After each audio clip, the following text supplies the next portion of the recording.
Welcome to cross roads media. Universal hero Kamal Haasan, legendary దర్శకుడు మణిరత్నం కాంబినేషన్లో తెరకెక్కిన భారీ చిత్రం థగ్ లైఫ్. త్రిష కథానాయికగా, నటుడు శంభు కీలక పాత్రలో నటించిన ఈ చిత్రం భారీ అంచనాల నడుమ ప్రేక్షకుల ముందుకు వచ్చింది.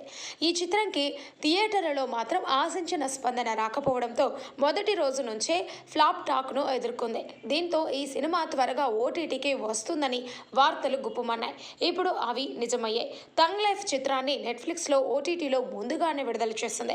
మొదట హిందీ వెర్షన్ ఆలస్యంగా రానుందని వార్తలు రాగా, అదే సమయంలో తెలుగు, తమిళ, మలయాళ, కన్నడ, హిందీ భాషల్లో స్ట్రీమింగ్ ప్రారంభమైంది. ఈ సినిమా డిజిటల్ రైట్స్ ని రిలీజ్ కి ముందే భారీ ధరకి కొనుగోలు చేసింది నెట్ఫ్లిక్స్.